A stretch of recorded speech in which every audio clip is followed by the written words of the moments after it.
Right then, we are through. We are into the next round of the FA Cup. We are facing Liverpool after beating Nottingham Forest 1-0. And I've gone with history repeating in the title. And I would assume most of you know, but some of you probably don't.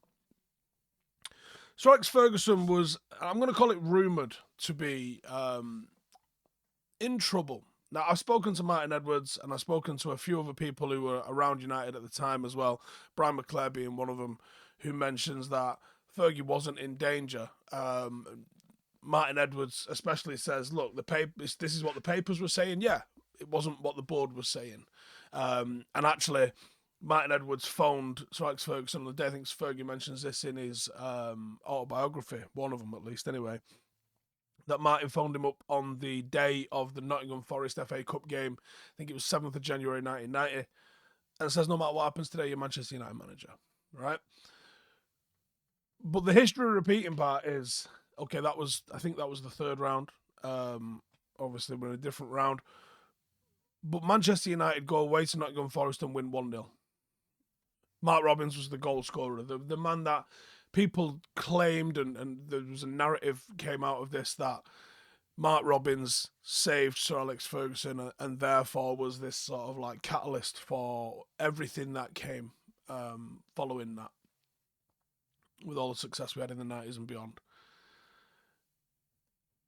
And while I don't necessarily think that Mark Robins did, because having spoken to the only person I've not spoken to involved in all of this, like Sir Alex Ferguson himself, maybe one day, but the man that was going to be tasked with hiring and firing said it wasn't his intention. They could see the work that had been going on behind the scenes, and I think there is a case of history repeating, and I don't think that's forced. I think that Fergie had been at the club 3.5 years, I think, at the time. No, not quite. 3 years, 3 months at the time. And it wasn't going well. I think we finished 11th, second or third, 11th, and we would go on to finish 13th in this season. And it was a turning point. Winning the FA Cup in 1990 was a massive turning point for Manchester United, because then we went and finished 6th, 91, 2nd, 92, 93, we win, we retain it, deliver a double, and the rest of the 90s is the rest of the 90s, and even the younger ones watching this, I imagine, know how it went. But it makes me laugh how I've seen people saying this team's 5 to 10 years off winning a title, and when United were finishing 13th, 1990, were United 3 years away from winning the title then? When we improved to 6th, were we 2 years off winning the title? Was we a year away from challenging when we were 6th? Realistically, probably not. And the core, the bulk of the team, really, from the one that finished 13th in 1990, was there. What did he add from 1990, realistically? Ryan Giggs broke through and became a regular. Eric Cantona was signed November 1992. You had the likes of Andrei Kanchelskis, Peter Schmeichel that were added to the team. Outside of that, there wasn't a lot of changes. The team was very similar. There was 3 or 4 players brought in. Now there is a greater turnover of players in the modern day, and there is a greater need for immediate success, or a greater lack of patience, or it's a combination of those two things, isn't it? I think that actually United can have a go at Liverpool. And that might sound mental looking at how things have gone for us in recent times. And it'll be telling how the game goes with City at the weekend. I don't expect to win. But can we see a performance that looks like we might even try and win? I thought United started the game and we actually looked better. Now, we did concede 12 shots in the first half, but I'm sitting there thinking they look like they've addressed some of the spacing issues. And we actually controlled the ball a lot better. Was that because Nottingham Forest allowed us to? Was that because Nottingham Forest gave up possession?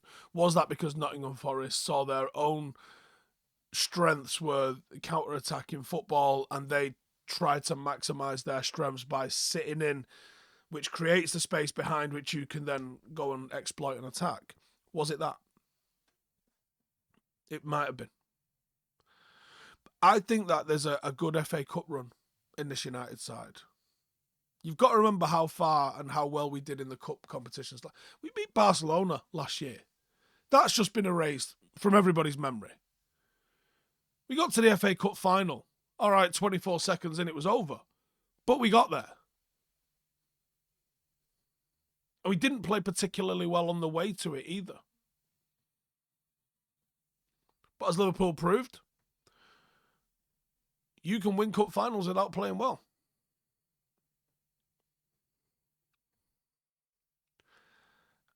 I think there is parallels between 1990 Alex Ferguson and where we're at with Eric Ten Hag. And that's not to say that Ten Hag will stick around for 26 years and win everything. I think that, there's a frustration in the fan base. Rumours of somebody, there's takeovers and things have happened that same season, actually. Michael Knighton's thing. Lol. There's a lot of parallels. Now, the two men might not be the same. And the team might not go on and achieve what we achieved in the 90s following this. But there are a lot of parallels. And I think it's very eerie. It's the same result, same competition, it's the same ground.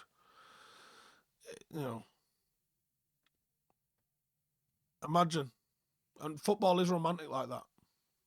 Sport fundamentally is irrational and romantic like that. How good would it be? And I've barely touched on the game here. I thought we had a better looking structure, but we still conceded more chances. Second half, we didn't concede anywhere near as many chances.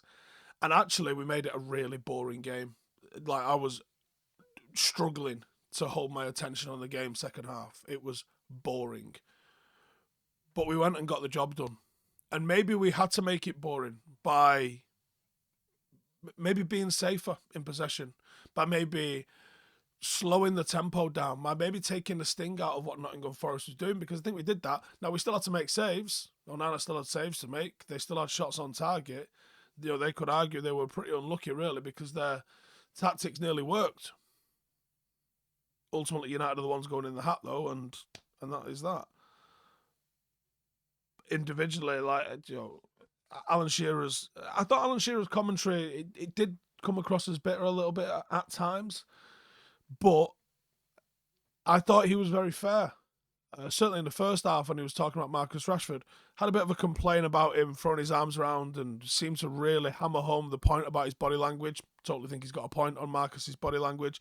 But I think he was really fair in his commentary, because he also was saying Marcus has made the runs and he's throwing his arms around there because he's like, you've got to fucking play me in these circumstances and you're not playing me. And he's right. There's some truths about Manchester United this season, and I just saw Eric Ten Hag say, I think he said anyway, my hearing's dog shit, but I think he said, I didn't like how the reporter was phrasing the questions, but asked if United need to get some consistency now. He seemed to say, I think we are consistent, and then started talking about not having the same back four and this, that, and the other. Valid. That's a truth of the season. But there are other truths of this season. One truth of this season is we are conceding a ridiculous number of shots. We conceded 16 in total tonight. Another truth is that our centre forward is the least past two person pretty much in the league. That includes all of the teams in the league, not just like the top six or whatever. That's like all the teams. Like, out of all the strikers, our striker is the least past two in the league. So when you combine that with, we don't get the ball forward to our striker, we allow the opposition a right load of shots, things aren't right. So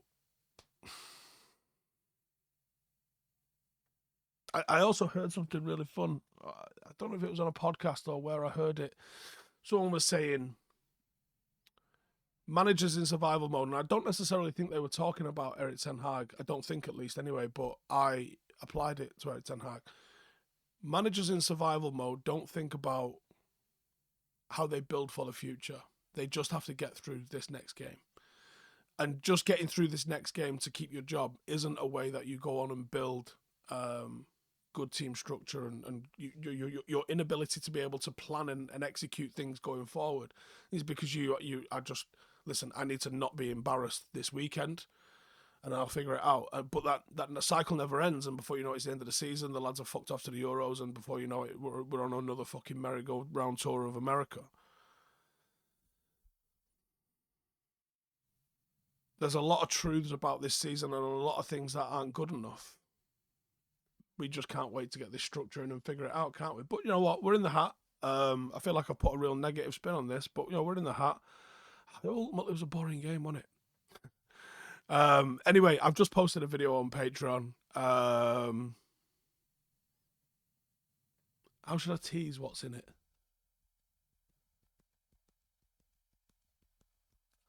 I don't know how I'll tease what's in it. I'll just say, go and check it out if you're interested. You know, we are well on the way to over 1,000 people in that group, which is amazing. Thank you, everyone that is helping support the channel, and we are getting the content out there to you guys as well, like multiple times per week. I hope the people that have joined Patreon go, yeah, do you know what? I'm really enjoying this, because you know, I'm enjoying delivering some of the content that we're doing as well.